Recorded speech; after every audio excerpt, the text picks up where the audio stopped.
Hello and welcome to another trades and tutorials video.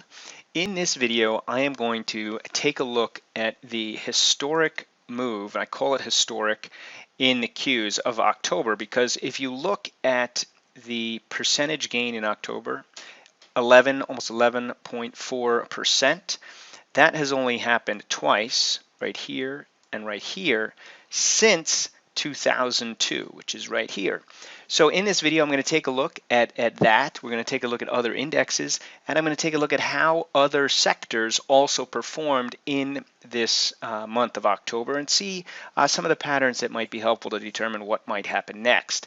Now, before I do that, however, if you're just stumbling on this on YouTube, please make sure to subscribe to our channel. And also you'll notice perhaps that I'm looking at a web page. This web page is actually a blog where I've posted all these charts that you're going to see. So if you want to see that, make sure you go to marketgauge.com/tutorials. And finally, to see this video in HD, use the settings in the lower right hand corner. It'll make the resolution much clearer. I think you'll like it much better. All right, so back to where I began. October was an incredible month for the Qs, and it's gotten a lot of press as being the strongest month in 4 years. And the reference to that is because back in 2010, right here, that's how far back you have to go to get the same percent gain. So let me take a step back. This histogram that you're looking at down here represents the monthly percent change of the chart that we're looking at. So in this case, we're looking at a monthly chart on the Qs, and green means it was an up month, and this is the percentage it was up, and red means it was a down month, and this is how much it was down. So we're going to look at this for the Qs and for the SPYs and the IWMs and about 12 sectors to look for certain patterns. Now, the one thing I want to point out in terms of patterns as we look through it, first of all, 11.4% is obviously a huge move for the Qs. In fact, just eyeballing it, if this is about 4%, you can see that is a huge move for the Qs, just 4%. As we look down at other sectors, you'll see that 4% is almost easily achievable by a sector, and that's one of the reasons that sector rotation models like the one that we have can dramatically outperform the markets, as long as you know which sector to be in.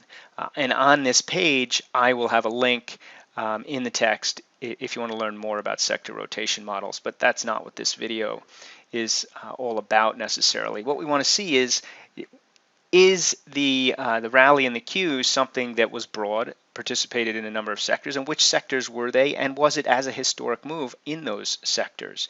Now, before we leave the Qs, one thing I find interesting here is if you look at the other times in which we had large moves, these two here didn't quite match, but one did, came at a low. All right.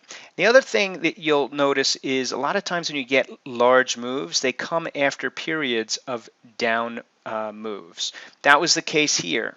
Now, even here, where the move was a big move, in fact, this is the one of the two that showed up, it happened after a month that was down. It also happened near a high. So just because these big moves happen near a high doesn't necessarily mean, one, that the next month has to be down, and two, that it is a high. Obviously, this one went on to go much higher. And if we look at another one that was close, it too came after a couple months that were negative. They weren't dramatically negative, but they were pretty negative for the Qs. It was up near the highs, and it was, if anything, an indication that the market was back and strong and a breakout should be followed, and in fact that was the case. So here too, in 2002, now this is the bottom. This is literally the bottom of the internet bubble burst. Okay, that those two big months right there. All right, so when you get these outsized moves, they are definitely worth paying attention to. They don't have to come at lows. They can come at highs and still be productive. And my 2 cents on this is that is probably what we're going to see here. We had a couple of ugly months, and they were really ugly, actually, if you looked at the lows. And now we've made up for it in, well, let's say, typical fashion, right? These are the pretty significant corrections, or the most significant corrections that we've had since the lows, and they all kind of began or fixed themselves with this big upsurge. So let's just take a look at the other indexes to see if they had a similar pattern. So SPYs also had a really impressive, it wasn't as big numerically, 8.5, but you can see 8.5 on the SPYs on the S&P 500. It happened once in 11. It doesn't look like it quite got there in 10. Maybe it did. And then you had to go back to 09 to find a move like that. So this too falls right in line with what we were talking about with the Qs. If we look at the IWM, IWM wasn't as outsized for IWMs, okay, 5.62. We've seen that quite a few times in the last couple of years. So for the IWMs, the equivalent would have been a 15% move, all right? So it was an average good month for the IWMs. But here again, if you look at the pattern, these bigger months often come after down months. All right, so I guess one pattern that you can see here is that when the market pulls back, it's not necessarily a bad thing. It's often an opportunity. So now if we go into the individual sectors, and I won't go through them all in great detail, or we'll be here for a while. I've got about 14, and these are all the sectors that we follow on the Little Big View sector summary. So if you go to marketgauge.com/sectors, it'll take you right to a page that won't have these charts, but it will have a daily update of 3-month, 6-month, and 12-month performance of these same sectors. So what we want to look for here is a couple things. How many of the sectors had a really strong month like the market? Was it a lopsided rally where there's only a couple sectors that drove it, or was it pretty broad? And to give away the ending, it was pretty broad. Not only that, we'll find that the ones that rallied were not defensive. They were constructive for a bull market move to continue. For example, XLY, consumer discretionary. If the market's going to move higher, it would be great to see consumer discretionary in the lead. That would be a great leading group. And so this one, 9% move, outsized move, and as you can see here, again, as we know, followed previously down months. So that's good. That's what we want to see. All right, XLPs. All right, XLPs. Now these have had this size move before. It's a big move, but it wasn't necessarily outsized. But at 5% is a decent, solid move for the XL. And XLPs, by the way, are consumer staples. So we do want to see the consumer in every aspect participating in a bull market. Now XHB, so the home builders. Home builders, if I had to characterize this, up 4.4%. It's a decent move, but it's just that. It's a decent move. It's not a great move. So home builders, I guess, remains to be seen whether or not that's going to jump out as one of the leaders. XLK, technology. All right, now this one you would expect to be big. Since the Qs, the leader of the broader index, is very much heavily weighted on technology, although not completely technology like it used to be. 10.5% coming from technology, and that's a move again we haven't seen since 2011, which was close but not quite the same, and 10, and then back to 09. And again, the last time this happened in 11 happened near a high. In 10 happened near a high or a high after a long run. Didn't mean the run was over. IYR, okay, real estate. Now, real estate, I would say, had a pretty good size move relative to what it usually does. The scaling here is a little off, or I should say, is a little hard on the eye because we've got 2 months on the both up and downside where we look like we exceeded 25%. So that makes these all look small. But a 6.2% move in a month is a big month. Doesn't happen very often.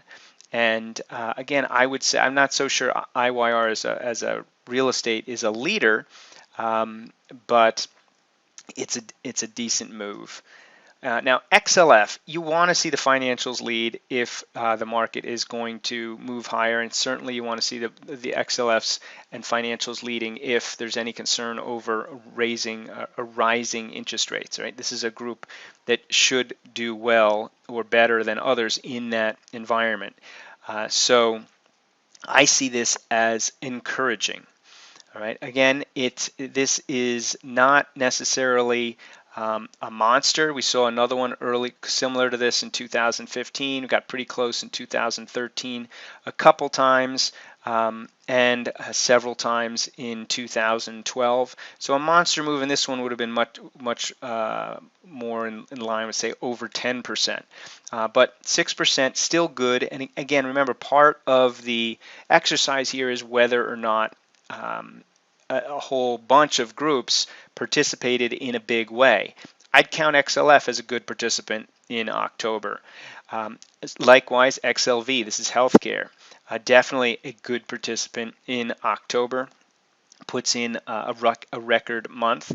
And let's move on to XLU. So XLU is a defensive, all right, utilities. That's often a defensive sector. So this is one that we don't really care, or perhaps don't even want to see having a strong month in a month where you want the market to continue higher. Now, XLU has kind of been viewed as more than just defensive in the recent years, but that has a lot to do with QE and the interest rate environment. The fact that this only put in a 1% move, which is really small for XLU, I see as a more bullish as opposed to bearish situation, because money is moving out of what could be defensive and into other areas you'd like to see as market leaders. XLI, the industrials. Industrials could probably go either way in terms of how important they are to a market leader, but certainly can't hurt to have them be one of the participants in a strong month, and certainly they held up their end of the deal there with an 8.78. That, as you can see, was an extraordinary month. Now, semis we'd like to see be a leader, because it's a rather large part of the technology group. Semis actually have been this strong several times in 2015, which is interesting in such a weak or flat year, because they've been this strong, and yet prior to that you really had to go back to 2012 to get such a strong year. So semis are particularly interesting, I think, at 8.68. It's not a blockbuster month, but it's another solid performer from the semis. IYT, transportation, we'd like to see this be strong too if the bull market is going to continue. This, however, I would say we just put in an average good month, right? So it's reached this level several times in the last couple of years, but it's still a formidable level to reach, and supports one of the objectives of the video here, which is how many of the groups had a good month. I'll chalk IYT up as to having a good month. XRT, look, I'm trying to be nice to these groups, but this guy just did not cut it. 3.3%. I don't know what's the matter with retail, but it is definitely has not picked up. This is not a great sign. And as you can see, it's had a lot better months than 3.3. I guess we could say at least it was positive. But this is one to definitely keep your eye on and look for improvement here, because it is definitely a laggard. XLB, materials. Blockbuster month. This one, like the other blockbusters, 13.4%. Now, granted, this thing has had a real rough patch over the last 4 months leading up to this. So this had a lot of making up to do. But materials, it's good to see. I don't think it's required for a bull market, but good to see. Now, energy. We all know what's happened with energy. XLE, absolutely been hammered in 2015. So while this did have a great month, and at 11%.